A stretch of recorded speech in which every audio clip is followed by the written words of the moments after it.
Shalom, salam kasih bagi kita semua. Puji syukur karena pada saat ini kita dapat bersama-sama di dalam mendengar, mempelajari firman Tuhan. Dan mari kita mulakan dengan doa. Bapa kami di surga, puji syukur kepadamu Tuhan, limpah berkat yang telah Tuhan berikan kepada kami masing-masing. Kami ingin belajar merenungkan firman-Mu, berikan kami hikmat kebijaksanaan. Dalam nama Yesus kami sudah berserah. Amin. Saudara-saudara yang terkasih dalam Tuhan Yesus, judul firman Tuhan kita pada saat ini adalah Tuanku sepatutnya tahu. Ayat renungan di dalam Daniel 5 ayat 22 dan 23 mengatakan, "Tetapi Tuanku Belsazar anaknya tidak merendahkan diri. Walaupun Tuanku mengetahui semuanya ini, Tuanku meninggikan diri terhadap yang berkuasa di surga.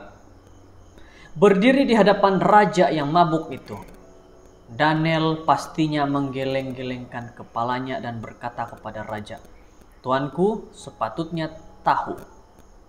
Tidak diragui bahwa raja muda itu telah mendengar semuanya tentang datuknya Nebukadnezar dan bagaimana Tuhan telah memperlakukannya dengan belas kasihan dan penghakiman sepanjang pemerintahannya, dengan pemerintahan yang panjang dan kerap berlaku.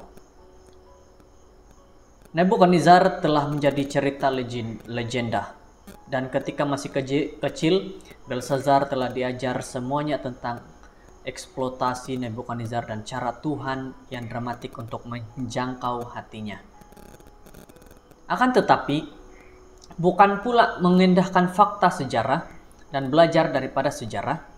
Orang muda itu sebaliknya mencari keseronokan dan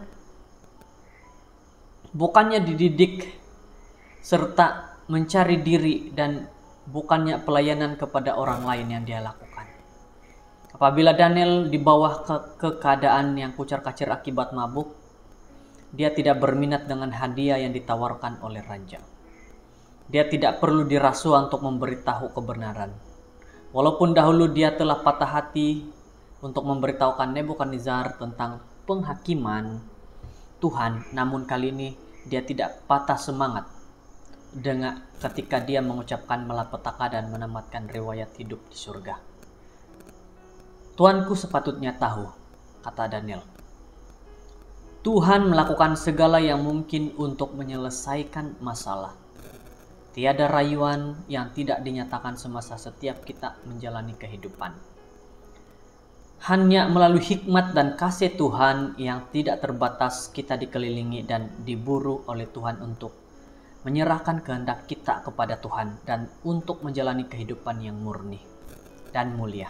Akhirnya, jika Anda dan saya dibiarkan berdiri di hadapan penghakiman Tuhan, kita tidak akan mempunyai siapapun untuk disalahkan melainkan diri kita sendiri. Karena Anda sepatutnya tahu. Sementara pintu kasihan belum ditutup, adalah sesuatu yang menggembirakan hari ini jika kita mendengar suaranya. Kita tidak mengeraskan hati kita, tetapi marilah kita berpaling daripada keangkuhan kita dan menerima janji pemulihan dan berkat yang kekal.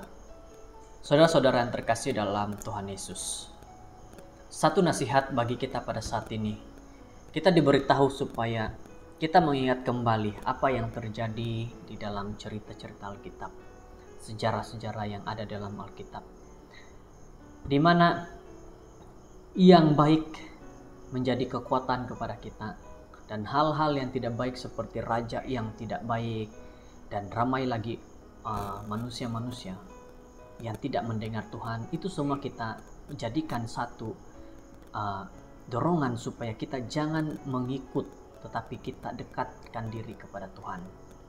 Jadi saudara-saudara yang terkasih, mari kita ambil kisah daripada Raja Belsazar ini, di mana juga Nebukadnezar, mereka lupa Tuhan. Akhirnya Tuhan memberikan penghukuman. Dan marilah kita jangan lupa akan nasihat-nasihat Tuhan melalui firman Tuhan, agar kita menjadi lebih kuat dan dekat kepada Tuhan. Mari kita berdoa. Bapa di surga, kami bersyukur kepadamu dengan nasihat pada saat ini menyatakan bahwa apa yang terjadi kepada Belsazar juga Nebukadnezar. Terima kasih Tuhan, dengan firman Tuhan yang begitu baik memberitahu bahwa kami sepatutnya mengambil inisiatif daripada cerita yang telah terjadi, bahwa apabila seorang itu tidak mendengar Tuhan, maka Tuhan akan tidak mengindahkan manusia. Tetapi apabila manusia itu datang kepada Tuhan, maka Tuhan dengar. Terima kasih Tuhan karena Engkau menyertai kami dan memberikan kami nasihat yang baik. Inilah doa kami dalam nama Yesus. Amin.